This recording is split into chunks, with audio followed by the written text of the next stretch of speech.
So this is where I live. It's a valley in North Wales called Cwmfrysor. Um, not lived here very long, only a few months, and before that I moved around quite a lot.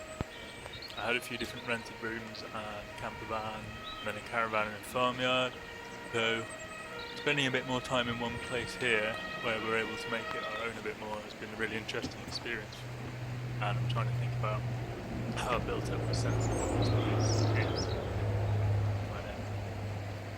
Ecologically speaking, there's quite a lot going on here. Obviously on a large and relatively slow scale, we've got the mountains surrounding us, which is sort of shifting and breaking down on a time scale that we don't really notice. The river runs along the valley and changes in much more noticeable ways. It's a really sort of reactive river, so it could just be a little trickle like you can see at the bottom here when you wake up. But if it starts raining, then all of that rain from the surrounding hills gets funneled down into it. You can easily see the whole thing rise up several feet an hour. I've got a bit of a strained relationship with the river because of this. As you can see, it's running alongside the track down to our house, and when the weather's really bad, we'll see it up as high as the track, and occasionally it comes up and floods it completely, but that's been pretty rare so far. But there is a real concern that at some point the track's going to start falling into the river, and then we'll probably have quite a big building project on our hands. On the other side of the river, you might be able to see the banks getting worn away quite badly.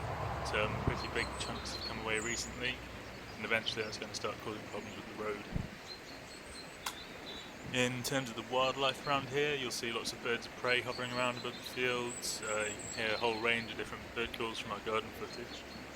And that's getting louder and louder now that spring's arrived. We've also noticed bats flying out from under the roof, which is quite exciting, but it does mean we'll have to rethink our plans to re-insulate the roof. We did have a bit of a rat problem when we moved in, but we managed to get rid of them fairly quickly. Something you won't see on the camera is the 12 million new creatures we introduced to the garden recently in the form of nematode worms, which will hopefully help to control the slug population. They're a real menace when you're trying to grow your own food. Of course, there's obvious signs of human life too. I realised after I'd put all this footage together that I haven't actually got a good shot of the house. You can sort of see it in the distance in the top left corner. Most noticeable, particularly in terms of the place's soundscape, is the road and the cars on it, which really change the character of the place. Not just because of the way it sort of explodes through the soundscape, but the ease of accessing the lines. I can't really imagine living in a place like this before the road came in, or before cars even were a thing. The railways would have changed that side of living here quite dramatically. Didn't last all that long though. Nowadays it's just a footpath which will get you some nice views from high up the side of the valley, and part of it's actually underwater now thanks to Liverpool County Council. Water's quite a charged topic around here, so there's the river obviously, which you always have to keep an eye on, but then we have to think about the water for the house, which we just get off the side of the mountain above us. It's basically free, which is a big plus, but this week we're having a lot of problems with the plumbing, because you'll occasionally get chunks of the peat bog deciding that they don't want to be a part of the peat bog anymore. They'll come down and lodge themselves in the washing machine intake or some valve in the toilet system.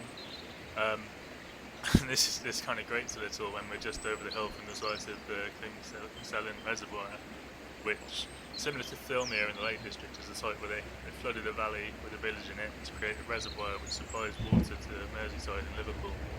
Now, Merseyside Council decided this would be a good idea, and they came to Parliament and asked the Welsh MPs if it would be alright, and they said no. And then they just went and did it anyway. It's just one example of England overruling those of Wales, and this has obviously led to quite a lot of anti-English feeling, and the Welsh nationalist movement has really been built around events like this. Now with COVID, we're seeing a sort of surge in this feeling as people try to escape lockdown in English cities and come to visit tourist destinations in Wales. There's quite a bit of violence early in the first lockdown, where the number of caravans being burned around here, and it's made me feel a little bit uneasy about living here as a foreigner. Although I do have some distant Welsh relatives, and my girlfriend's family is still living in the area, so we get a bit of